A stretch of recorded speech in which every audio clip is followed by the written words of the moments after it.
Shalom, shalom. Call halal YAHAWAH, BAHASHAM, YAHAWASHI, BAHASHAM, RICANS. The honors to the elders and apostles are great. Millstone and teacher move well. Peace and salutations be to full elect. Give me 1 second.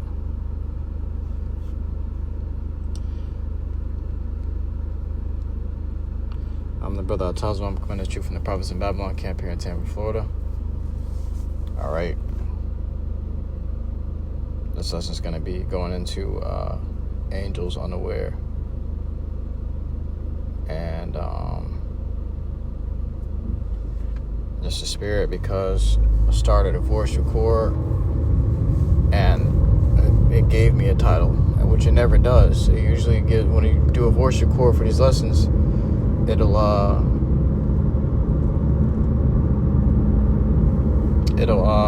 make the title as the location that you're in. The title will be the location or the area or the street you're on or the place that you're at, and it'll make that the title. All right, but this time the title was Angels Unaware, and so I stopped recording and started recording again, and it did it again and said Angels Unaware too. So I'm gonna take it as a sign from the Lord that He wants the topic to be Angels Unaware. All right. So we'll get right into it with that scripture specifically and see where the Spirit takes us.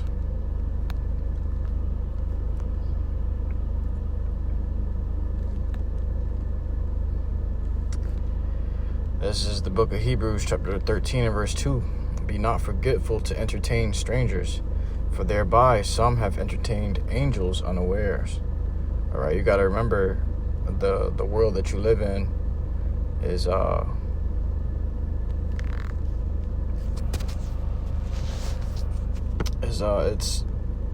it's been set up. You see, I like to think of it as each and every individual is a different world in itself. And the Lord has access to all of these different worlds, which is all these different minds. All right. And the things that may be a part of your world, okay, may not be a part of someone else's. Or sometimes two different people's worlds may intertwine. All right. Where you run into someone, and then now both of your worlds are intertwined with each other, and somehow you both have an effect on each other, just like you see in the scriptures where you'll be reading about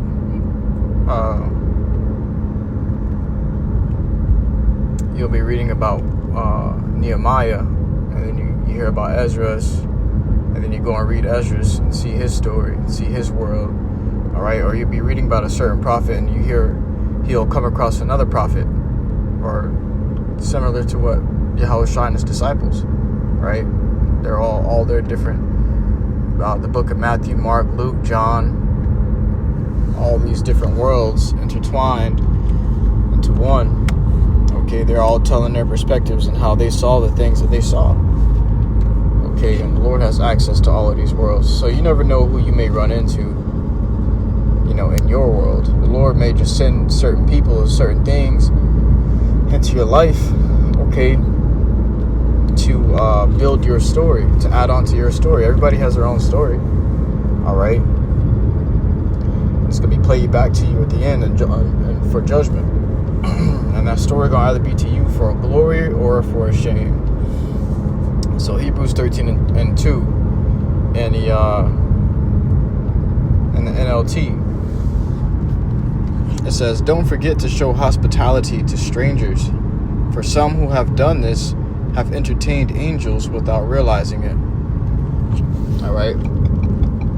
So you're showing hospitality to a stranger. You don't even know who it may be. Well, you've seen plenty of times in the scriptures, a few times in the scriptures where some men have shown hospitality to angels. All right.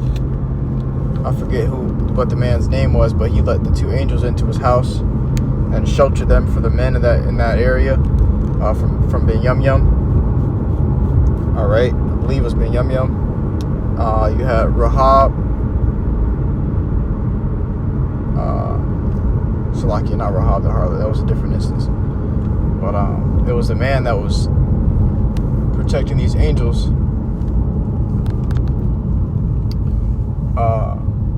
from other men that was trying to get jiggy with the angels, man. Was trying to take the angels. Okay. Sodomite men. Okay, and I believe that was in the story of Lot, if I'm not mistaken. Correct me if I'm wrong. And then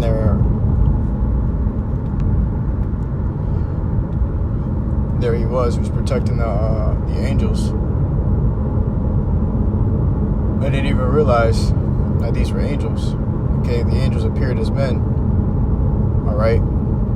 You had the instance where Abraham protected angels, or he showed hospitality to angels by washing their feet and cooking for them. All right. But they appeared as men. It says in the NIV, do not forget to show hospitality to strangers, for by doing so, some people have shown hospitality to angels without knowing it. Okay? Now, just imagine you being a nigga to strangers. That's why you just can't be a nigga to everybody. You can't be rude to anybody and everybody. You got to show the world your light. The light that the Lord has put inside of you. Show the world that you're different from everybody else by how you respond, how you react, and how you treat and talk to other people. All right? That's why I make it my business to be kind with other people, even if it may be heathen. Okay? I just try to keep a cool, collected, calm personality, and I show a certain kindness about myself, man. All right? Because you never know who you may be talking to, right? And then these people may just actually end up blessing you. All right?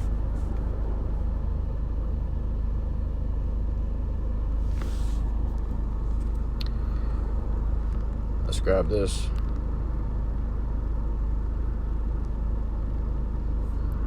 Matthew chapter 5 verse 14. Ye are the light of the world. A city that is set on a hill cannot be hid. So we the light of the world, man. All right? The whole world looked to us for guidance. All right? But here it is. Jacob's been put in such a low position. The world don't know who to follow, so they follow Esau. They follow the children of wickedness. And even Jake is following the children of wickedness. Jake's supposed to be the leader. How is he the follower? It goes to show you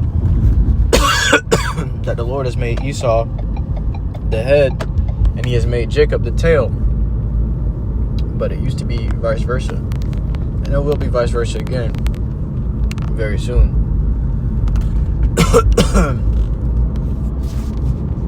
But the scriptures say you're the light of the world, man. All right? And you saw where Jacob wrestled an angel, and then his name was changed to Israel. All right? But these men knew, yeah, this is an angel. Yeah, because they had the spirit on them. My brother should be able to tell, like, if you got the spirit on you, you're going to know, okay, I'm dealing with an angel here. And the angel not going, it's not like an angel is, Salakia. Excuse me. Salakia. It's not like an angel gonna come down to the earth and be born a person and be an angel that whole entire life. Nah, it's not, it don't work like that. Angels are spirits. So an angel may possess a person, okay, and begin to make him do certain things, all right, towards you to get a reaction out of you. An angel, yeah, demons do it, and so does angels, all right? So the Lord may be attempting to bless you through an angel, through a stranger. The Lord may send an angel to bless you through a stranger. So the stranger may come up to you, okay, a person that you never met before.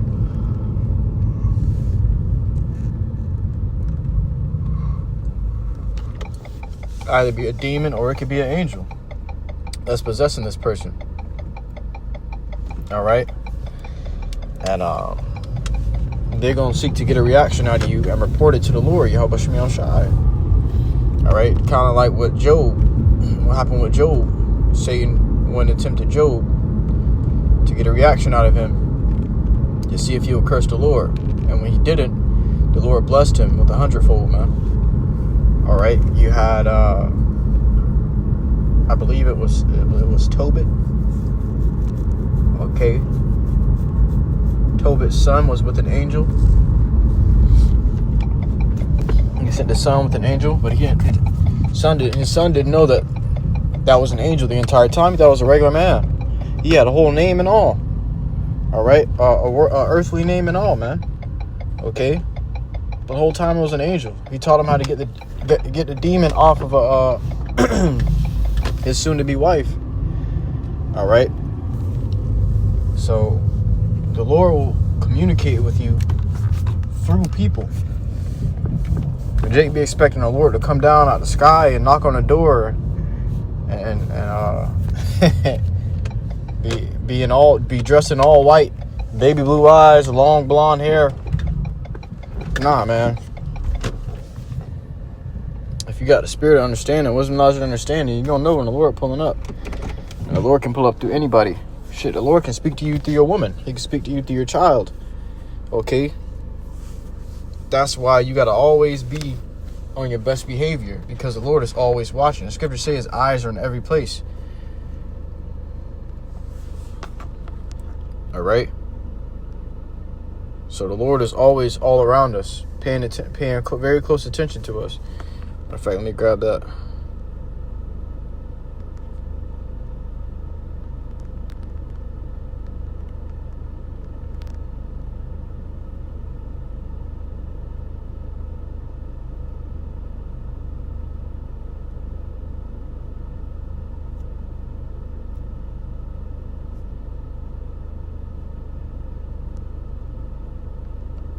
Pondereth.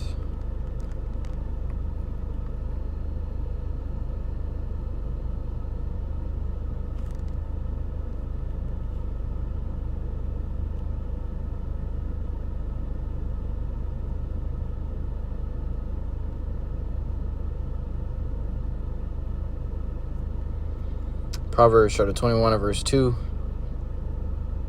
And the GNT, it says, you may think that everything you do is right, but remember that the Lord judges your motives. Okay, what are your motives? Let's grab the definition of motives. All right.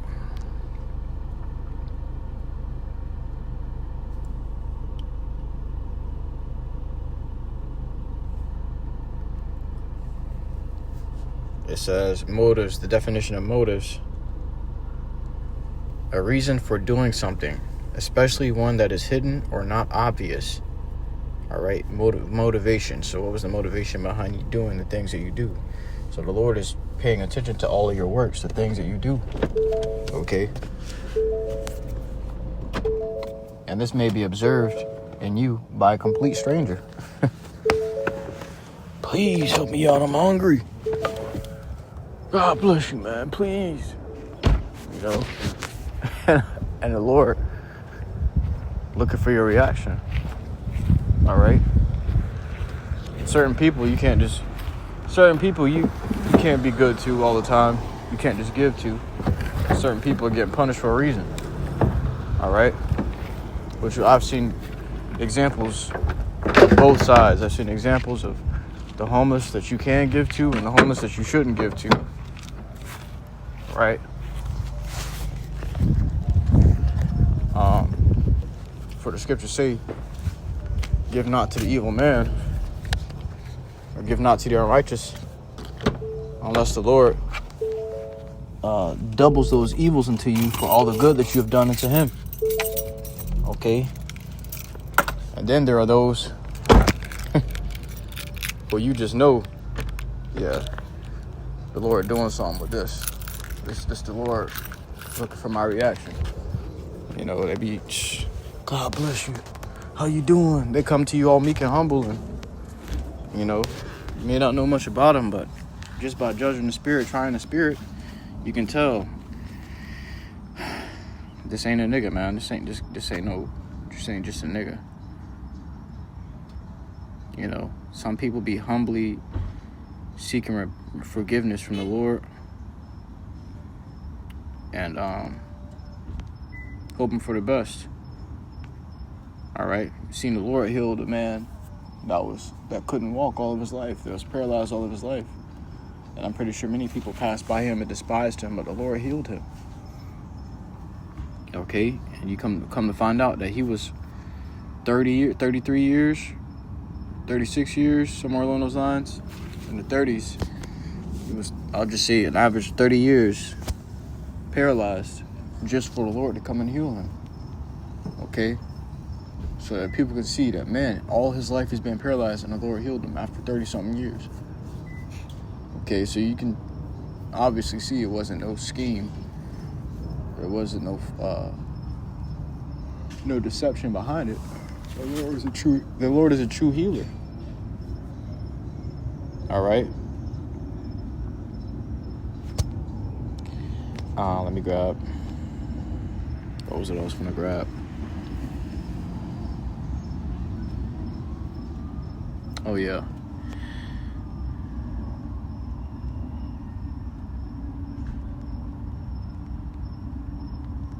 Curse thee in his bitterness. Ecclesiasticus chapter 4 and verse 6. Well, actually, we'll start at verse.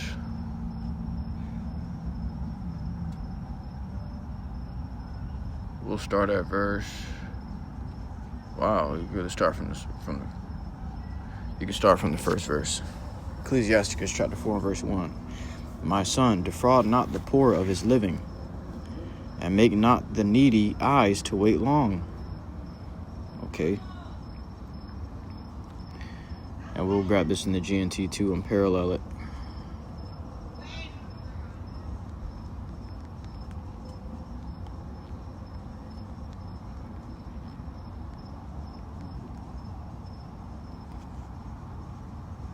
The GNT, matter of fact,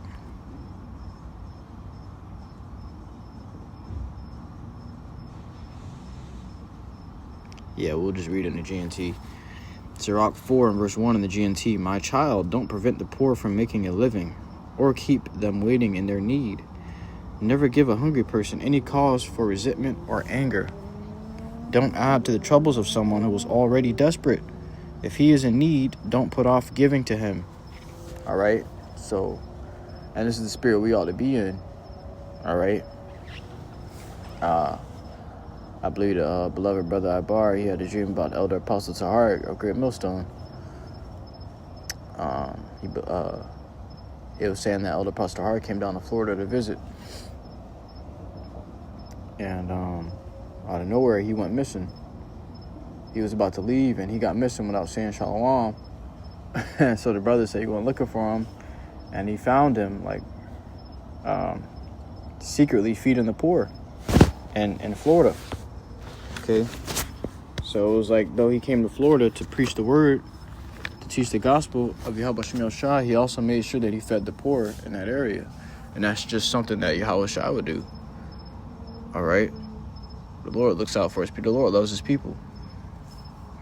And you're a man of the Lord, you're going to take care of the Lord's people as well. This is pleasing in the sight of the Lord, YAHAWASHI. It says, don't refuse to help a beggar who is in distress. Don't turn your back on a poor person or give him any reason to curse you. If he becomes so bitter that he does curse you, his creator will hear his prayer. All right? Because how fucked up you got to be for a poor person, a hungry person to curse you? You know? Like, how do you oppress someone who's already down who's already on the ground? How do you kick someone who's already on the ground? Okay? Or throw salt on their wounds. That's what you do when you oppress the poor. You're throwing salt on their wounds. Can you please help? I'm hungry. Help the man out. Oh, that's the chariot. Call YAHAWASHI. YAHAWASHI. Brakate Yahawah, Brakate Yahawah, Brakate Yahawah, Brakate Yahawah, Brakate Yahawah, Brakate Yahawah, call YAHAWASHI. Hey, it's a chariot right above my house, man. Wow, that's the spirit. Look at that. And the topic is entertain angels unawares. Yeah, look at that. YAHAWASHI. Oh, it's slowing down. Yo, that's your paw. Yeah, I look up for a minute to look at the stars, and it looked like they moving, but it's really just one chariot moving through the stars. And it's pretty low too. That's your paw, man. Yeah. Oh look, it's another one. Yo, YAHAWASHI. It's two chariots over my house, bro. They're flying right over me. YAHAWASHI. Salaki. Yeah, that's the spirit. That's the spirit, man. But the Lord is watching. Like I was saying earlier, the Lord is watching all times. The scripture says his eyes are in every place. It's in Mount Sinai. All right, beholding the good and the evil. The Lord wants to see what you're gonna do in this walk of yours, with your mind, with your world of a mind. All right. He wants to prove your heart. The scriptures say the Lord pondereth the hearts. He's examining you. He wants to see if you are fit for the kingdom, you fit for salvation, you know? So your responses, your reactions are very important. You don't know who you're talking to. You don't know who you're dealing with. You know what that person's been through or how the Lord is dealing with that person. You don't know if you're talking to an elect or if you're dealing with an elect. That's why the scriptures say you need to walk as if you are a light in this world, man. Or put on as the elect. Okay? Scriptures say every idle word man shall give account for. All right, so Sirach 4 and verse 6. If he becomes so bitter that he does curse you, his creator will hear his prayer. The Lord gonna hear that man's prayer. He gonna hear that man's curse to you. All right, and very well may grant it. You know, and that's not what you want. You do not want that smoke. Okay? You don't want war with the Lord, man. All right, for the Lord is in heaven, and we down here on earth under the sun where the place of judgment is. All right? This is where people are put to the test, and if they fail, their life is taken. Okay? Some people come and go. Some people may come up to you and bless you with knowledge, wisdom, and understanding, or bless you with a gift, whatever it may be. And the whole time, it's just an angel on that person. That person goes back to doing whatever the hell they was doing and completely forgets the whole altercation. But it'd be a spirit on that person to do such things, you know? But hey, man, I truly hope this quick lesson was edifying to you, occupying out wrathful listener to sincerity. And this lesson's, the whole idea was just be careful how you walk in the world. You never know who you come across or who you're dealing with, all right, or who you're talking to. And I speak to myself first and foremost, all right? We're your teachers. We also learn by experience. Look, there's another chariot. That one's moving fast. Oh, it's two of them. YAHAWASHI. There's another pair of chariots moving across my house, yo. Yeah, man, that's the spirit, bro. Wow, that one's moving fast, too. The other one's moving a little slower, following right behind it. They go in the same direction the first two chariots went. The Lord is always at work, you know. Hey, but I truly hope this lesson was edifying. Call halayim la, Yahawah, BAHASHAM, YAHWASHI, BAHASHAM, Kakudash.